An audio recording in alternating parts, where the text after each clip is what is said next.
여러 날이 지나매 유대인들이 사울 죽이기를 공모하더니 그 계교가 사울에게 알려지니라.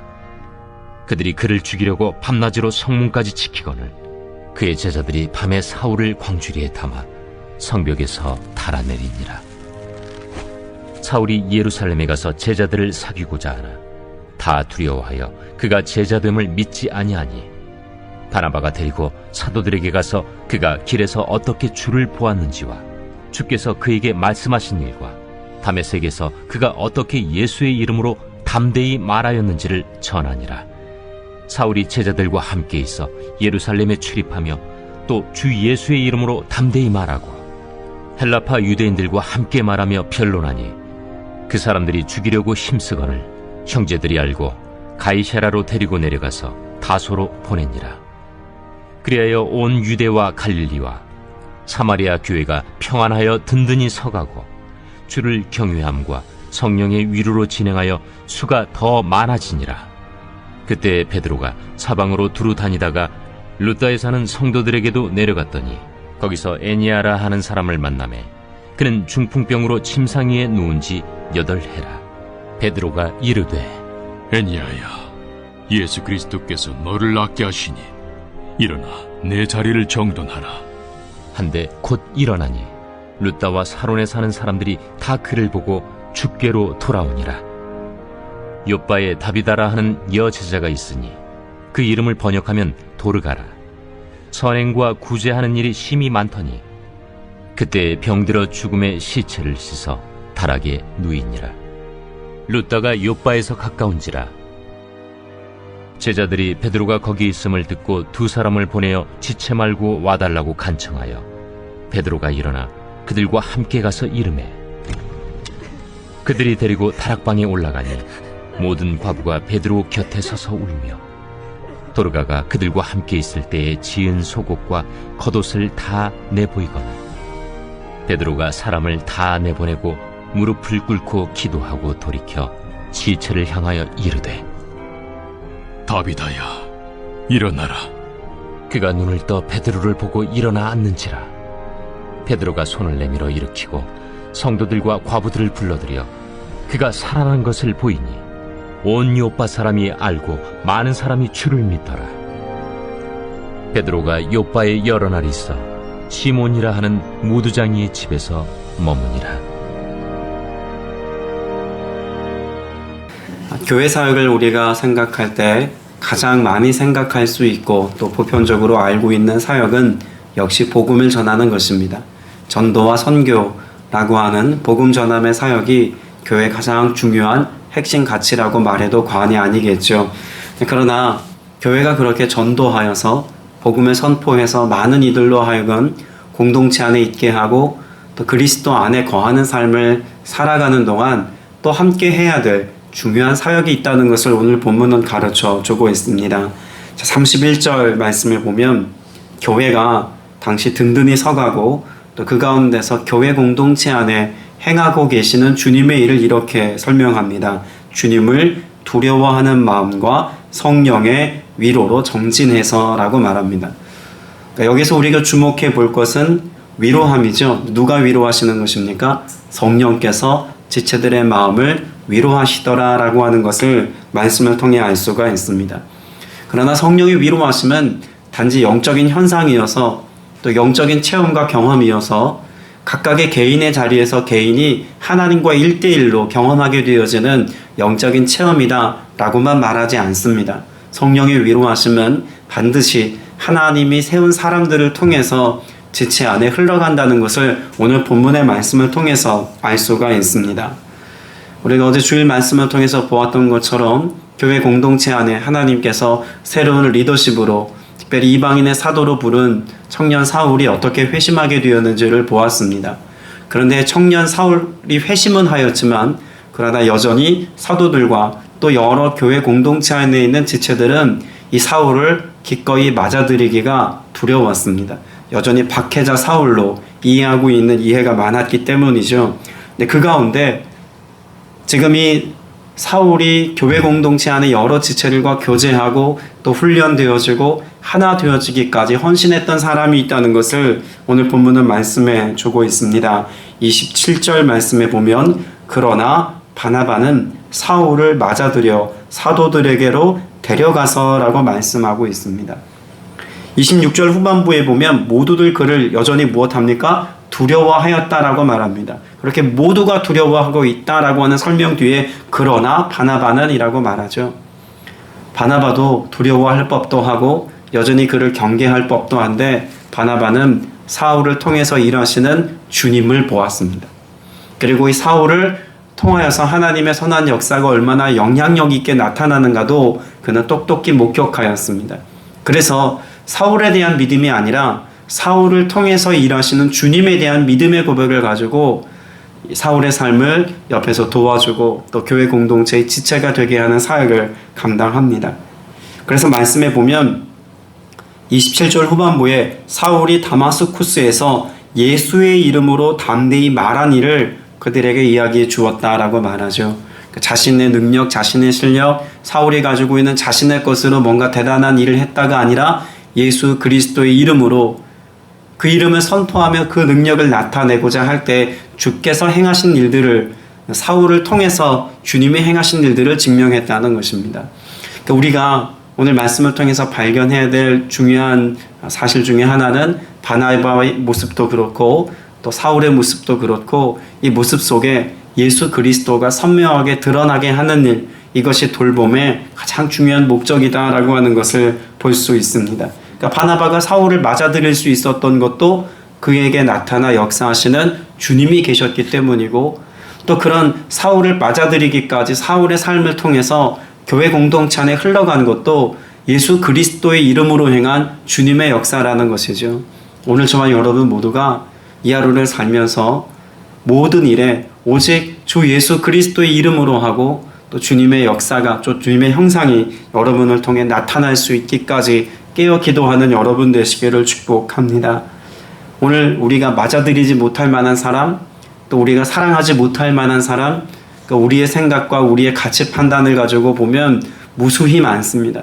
그러나 오늘 주님이 원하시는 것을 우리가 행하고자 할 때 주님은 우리로 분별케 하시고 또 깨닫게 해 주실 줄로 믿습니다. 오늘 말씀해 보면 그와 같이 사울의 삶을 조명하다가 32절부터는 이제 베드로의 사역에 대해서 언급합니다. 그런데 이 베드로가 하는 사역 역시도 바나바를 통해서 사울이 세워지는 것과 같이 그렇게 돌봄의 사역에 관하여 초점을 맞추고 있다는 것을 알 수가 있습니다. 32절에 보면 베드로는 지금 무엇합니까? 사방을 두루 다니다가 라고 말합니다. 그러니까 여기 사방을 두루 다니다 라고 하는 말의 의미는 베드로가 할 일이 많아서 여기저기를 두루 다녔다 라고 하는 표현이나 혹은 박해를 피해서 이곳저곳으로 도망 다녔다 라는 의미에서 지금 말씀을 쓰고 있는 게 아니죠. 베드로는 목적을 가지고 사방을 다녔다라는 의미로 보아야 합니다. 어떤 목적이었을까요? 오늘 이어지는 사역의 내용들을 보면 많은 병자들, 심지어 죽은 자를 일으키기까지 연약한 자를 돌보고 있는 베드로의 사역에 관해서 말씀하고 있습니다. 베드로가 여러 지방을 돌아다니는 이유를 한마디로 요약을 한다면 신방이라고 말할 수 있을 겁니다. 이렇게 연약한 지체들, 또 예루살렘 교회 공동체 안에 들어오지 못하고 멀리 떨어져 있는 지체들을 사도들의 돌봄이 가능해지도록 하기 위해서 찾아가고 있는 모습이죠. 그렇게 두루 다니다가 오늘 33절 말씀에 보면 8년 동안 중풍병으로 누워있는 애니아라고 하는 사람을 만났다라고 기록합니다.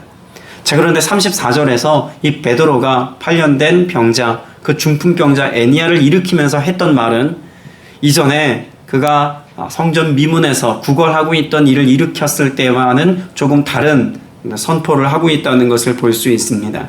자, 34절 말씀에 보면 애니아여 예수 그리스도께서 그대를 고쳐주십니다. 일어나서 자리를 정돈하시오라고 말합니다. 베드로가 지금 선포하고 있는 메시지는 애니아 한 사람을 고쳐주는 것, 여기에 지금 주목하고 있는 것만이 아닙니다. 지금 교회 공동체를 돌아보고 있는 베드로가 어떤 목적을 가지고 나아가고 있는지를 명확하게 해주는 말씀이지요. 예수 그리스도께서 그대 고쳐주시기를 뜻하셨습니다. 이것이 주님이 당신을 위하여 계획해 놓으신 일입니다. 이걸 지금 말하고 있는 겁니다.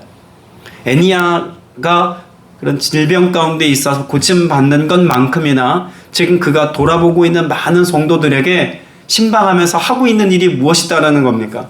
주님이 그 지체들 삶 속에 뜻하시고 계획하시고 이루려 하시는 일들이 무엇인지를 보여주는 일이 신방의 목적이고 베드로 사역의 지금 가장 중요한 이슈라는 것이죠.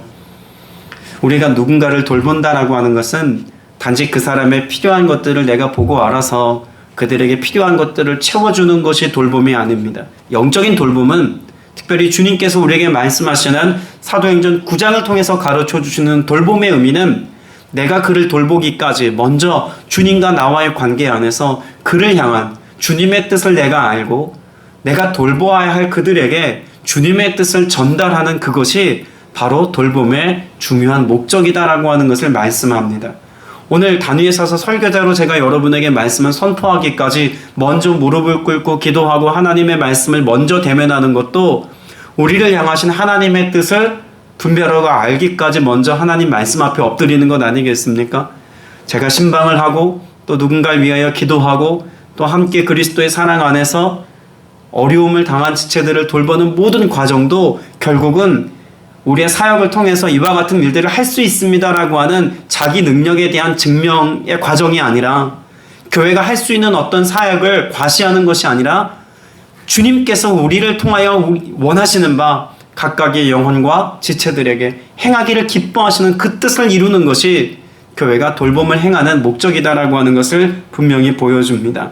그리고 더불어서 34절에 그렇게 베드로가 애니야라는 사람에게 주님의 뜻을 전달하고 일어나라 라고 선포하는 것만이 아니죠. 또 무엇을 말하고 있습니까? 자리를 정돈하시오 라고 말합니다. 여러분 여기 자리를 정돈하시오 라고 하는 말은 광범위한 의미의 말이라는 것을 이해해야 합니다. 헬라어로 보면 스트로선 세아우토라고 하는 말을 쓰는데 이 말의 의미가 이렇습니다. 너 자신이 펴라, 너 자신이 베풀어라 라고 하는 의미로 직역할 수 있습니다. 어떤 뜻일까요? 단지 지금 중풍병자가 되어서 누워있던 자리를 정돈해라 그런 의미만 있는 것이 아니죠. 너 자신이 그 모든 삶의 지경을 잘 정리하여서 과거를 청산하고 이제는 일어나서 너 자신이 정리한 그 과거는 잊고 주님께서 베푸신 은혜를 타인에게도 베푸는 삶을 살아라. 이런 넓은 의미를 가지고 있는 것이 정돈하다의 의미입니다. 그러니까 오늘 베드로를 통해서 한 병자가 고침받는 사건은 교회가 누군가를 돌볼 때 그 사람이 회복되는 그것에만 머물러 있지 않다는 것을 보여주죠. 그가 회복되어 어디까지 나아가야 합니까? 그가 자신의 지경을 정돈하여서 일어나 또다시 누군가를 돌볼 수 있는 돌봄의 자리로 나아가기까지 온전해짐을 의미하고 있다는 것을 말씀하고 있습니다. 저는 오늘 예배 공동체 안에 모여서 함께 예배하고 있는 저와 여러분이 예배를 통해서 또 교제를 통해서 또 함께 연합하여 주의 사명을 감당함을 통하여서 회복의 역사를 경험하고 주님이 행하시는 뜻, 주님께서 우리에게 원하신 바를 분별하고 그 은혜를 아는 은혜가 있기를 원합니다. 그런 회복과 치유와 주님의 은혜를 경험한 내가 그렇게 은혜 받았다라고만 하는 상황에 머물러 있는 것이 아니라 여러분이 또 다른 누군가에게로 가서 이와 같은 주님의 은혜를 선포하고 증언하고 증명하고 나타내 보여서 주님이 행하신 그 놀라운 일들이 내 삶을 통해서 증명되는 삶을 여러분도 살게 되시길 축복합니다. 단지 오늘 하나님의 말씀을 듣는 예배의 현장 가운데서 하나님의 말씀이 이러하더라 라고 하는 것을 목사님 통해 들었다 여기서 끝나면 우리의 온전케 되어지면 반쪽짜리입니다. 오늘 여러분의 말씀이 여러분을 향한 주님의 뜻이 분별되어서 삶의 현장에서 내가 경험하고 이것이 흘러가게 해야 합니다. 이것이 성령께서 사도행전에서 말씀하고 있는 충만함의 의미입니다. 내 안에 가두어둔 은혜, 이것이 우리에게 말씀하신 은혜의 전부가 아니죠. 흘러 넘쳐나서 그 생명의 역사가 나타나게 해야 하는 것입니다. 그런데 오늘 말씀에 보면 그 돌봄의 지경이 사실 우리의 상식 이상의 것이 될 수 있다는 것도 분명히 말씀합니다. 36절에 보면 욥바라고 하는 지경에 다비다 혹은 도르가라고 불리워지는 한 여제자가 어떤 상태에 있다고 말씀하나요? 37절에 보면 그 무렵에 이 여자가 병이 들어서 뭐하였다? 죽었다입니다. 병들어 죽을 만큼 아프다가 아니라 병들어 거반 죽게 되었다가 아니라 이미 죽었습니다. 그러니까 죽은 사람에 대하여 당시 그 지경에 욥바에 살고 있었던 도르가의 돌봄을 많이 받았던 여러 지체들이 베드로가 그 근처에 있다는 이야기를 듣고 와서 뭐 해달라는 이야기입니까? 신방해달라는 건데 신방의 목적이 뭐예요? 죽은 사람을 살려달라는 신방의 요청입니다. 저는 종종 이 말씀의 본문을 읽을 때마다 누군가 살아가는 가족이 죽었는데 목사님 와서 장례 치러 주십시오가 아니라 목사님 기도해 주시고 좀 살려 주십시오 라고 하면 얼마나 당혹스러울까를 종종 생각해 보곤 합니다. 베드로라고 당황하지 않았겠습니까? 사실 예수님의 사역 속에서 예수님께서 병든 자를 고치시고 또한 죽은 자를 살리시는 것을 누구보다도 가까이서 보았던 것이 베드로입니다. 그러면 오늘 베드로가 지금 이 도르가를 향해서 나아갈 때 그래 누군가 죽었으니 내가 가서 살려줘야지 이런 마음 가지고 나갔을까요? 우리가 주목해 볼 것은 베드로가 이 도르가를 비롯하여서 그 욥바 지경에 살고 있는 많은 사람들에게로 나아갈 때 살려야겠다는 마음이 아니라 앞서 나누었던 32절부터 35절까지의 말씀을 보면 무엇하기 위해서 나아갑니까? 주님의 뜻을 알고 주님의 뜻을 전달하기 위해서 간다는 것을 알 수 있습니다. 그러니까 베드로가 가서 살릴 수도 있지만 그렇지 못할 수도 있다는 것입니다. 그러나 베드로가 확실한 것은 있었습니다. 8년 된 지금 중풍병자를 고치는 것이 주님의 뜻이었기 때문에 일으켰던 것처럼 만일 이 욥바 지경에 가서 도르가라고 하는 이 여인을 살리시는 것이 주님의 뜻이라면 주님이 그 일을 할 것이다라고 하는 무엇 가지고 나아갑니까? 믿음 가지고 나아가더라는 것입니다. 우리가 누군가를 돌볼 때 또 무언가 필요한 것들을 누군가에게 채워줄 때 내가 무언가 있어서가 아니라는 이야기입니다. 혹은 내가 무언가 할 수 있어서가 아니라는 이야기죠. 돌봄의 주체는 예수 그리스도이십니다. 성령께서 나를 통하여 일하시는 것이지 내가의 그런 자신감을 가지고 나아가는 것이 돌봄의 모습이 되어서는 안 된다는 것이죠. 베드로에게는 믿음이 있었고 믿음에 합당한 순종함으로 지금 나아간다는 것입니다. 그 순종과 믿음의 태도를 잘 보여주는 말씀이 40절이죠.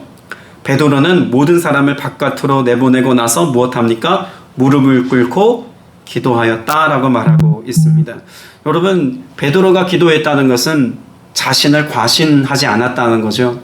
여전히 주님이 행하실 일들을 믿고 또한 기대하고 또 소망하였다는 것을 알 수 있습니다.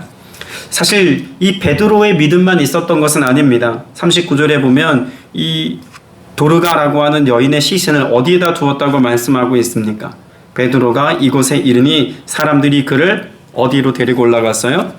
다락방으로 데리고 올라갔다라고 하는 것을 기록해 두고 있습니다. 여러분, 이건 상황적으로 맞지 않는 내용입니다. 죽은 시신은 결코 다락방에 두지 않습니다. 다락방이라고 하는 이 장소는 사실 열왕기상 17장에 나오고 있는 엘리야가 사르밧 과부의 아들을 고쳤을 때 그 장면을 떠올리게 하는 내용입니다. 열왕기하 4장에도 그렇고 죽은 자를 다락방에 두었을 때 어떤 일이 있었다고 성경이 기록합니까? 죽은 자를 살리는 기적의 역사가 있다는 것을 이미 구약 성경에서 말씀하고 있죠. 그 내용을 사실 알았는지는 정확하게 이해할 수는 없으나 그러나 적어도 다락방이라고 하는 그곳에 시신을 두었다는 것은 그 시신, 죽은 자가 살아날 것에 대한 기대함과 믿음이 그렇게 베드로를 초청한 사람들에게도 있었다는 것이죠. 그러면 그와 같은 믿음을 보시고, 그러니까 베드로도 역시 믿음의 고백을 가지고 여기 나아갔지만 그렇게 신방을 받고 있는 이들의 마음 가운데도 무엇이 있었다는 것을 확인할 수 있습니까? 그들에게도 믿음이 있었다는 것이죠. 그러니까 믿음과 믿음이 만났습니다. 그때 정말 상상도 할 수 없는 권능과 기적의 역사가 일어나더라는 것이죠. 베드로가 그를 향해서 선포합니다. 다비다여 일어나라 라고 말합니다. 그리고 죽었던 다비다가 눈을 뜨고 베드로를 바라보고 일어나 앉았습니다. 생명의 역사, 그 회복의 역사, 여러분, 이것은 철저히 믿음에 속한 일입니다. 오늘 저와 여러분이 누군가를 돌보고 섬기고 위하여 기도하는 것도 결국은 우리의 마음 가운데 있는 그 믿음을 사용하신다는 것을 여러분들이 꼭 기억하셔서 이런 일들은 일어날 수 없을 것 같은데 이런 일들은 불가능한 일인데 스스로 단정 짓고 기도하는 것이 아니라 주님의 뜻을 여러분들이 알기까지 기도하시고 그렇게 기도의 현장 가운데서 주님의 뜻이 분별되었다면 이제는 믿음을 선포하시고 믿음의 담대함으로 나아갈 수 있는 여러분 되시길 축복합니다. 그러자면 내가 먼저 그런 주님의 은혜를 누릴 수 있는 믿음의 삶을 살아야겠죠. 오늘 말씀에 보면 그런 돌봄을 또 한 가지 설명해 주는 말씀이 있습니다. 43절의 말씀입니다. 같이 한번 읽어봅니다. 그리고 베드로는 여러 날 동안 욥바에서 시몬이라는 무두장이의 집에 묵었다라고 말합니다. 여러분, 무두장이는 가죽공예를 하는 사람을 무두장이라고 말합니다. 가죽을 다루는 사람, 피역이라고도 보통 하죠. 근데 그 피역을 하는 사람들이 당시 사회적으로 어떤 취급을 당했을까요? 우리나라로 치자면 당시 도축했던 백정과 같은 취급을 당했던 사람이 가죽을 다루는 사람들에 대한 태도였습니다. 그러니까 사람 취급하지 않았던 겁니다. 심지어 종보다도 못한 사람이 소위 말하는 무두장입니다. 그와 함께 있는 것을 부정하게 여겼고 그의 집에 머무는 것을 불결하게 여겼던 것이 당시 유대인들이 무두장이를 대하는 태도였습니다. 그런데 지금 베드로 어디 있다고요? 무두장이 시몬의 집에 있습니다. 모든 사람이 꺼려하는 사람 곁에 베드로가 함께 지낸다는 것은 그가 복음의 대상이 되어지는 사람, 돌봄의 대상이 되어지는 사람을 당시에 가지고 있는 관습과 자신의 경험으로 제한하지 않았다는 것입니다. 모든 이들을 향하여 열린 마음을 가지고 돌봄과 사랑의 역사를 실천하고 있는 베드로의 모습을 이 짧은 한 구절을 통해서도 알 수 있죠. 우리가 누군가의 돌봄을 줄 때 이 사람은 이래서 되고 이 사람은 이래서 안 되고를 내가 판단하는 게 아닙니다. 베드로는 철저히 앞선 두 번의 사역을 통하여서 주님의 뜻을 이루기 위하여서 그곳을 향해 나아가고 주의 일을 행한다는 것을 보았습니다. 이 무두장이 시몬의 집에 여러 날 동안 그 욥바에서 머물러 있었던 것도 주님이 그 가정을 향해서 돌봄을 주기 원하시고 또 베드로와 시몬의 만남을 통해서 이루기를 원하시는 주님의 뜻에 순종한 것이라고 말할 수 있지 않겠습니까? 오늘 저와 여러분 모두가 만나는 모든 사람들과의 만남 속에서 내가 좋아하고 사랑하는 사람을 만날 수도 있습니다. 그런데 정말 이 사람 피하고 싶고 만나고 싶지 않고 대하고 싶지 않은 사람들을 또 오늘 대면하고 살아갈 수도 있습니다. 그러나 기억하십시오. 주님의 뜻이면 그 불편한 만남 속에서도 주님께서는 선한 역사를 이루시고 주님의 역사가 오늘 내게 은혜가 되게 하시는 놀라운 기적들을 또한 이루어 주실 줄로 믿습니다. 이 놀라운 일들을 이루시는 이가 나와 함께 하시는 성령님이시기 때문에 그렇습니다. 여러분 이 은혜를 소망하고 오늘을 사셔서 여러분의 삶이 기적의 주인공 되어지는 삶이요 또한 여러분을 통해서 수많은 영혼들이 생명의 자리에 이르게 되어지는 은혜 있게 되시기를 주님의 이름으로 축복합니다.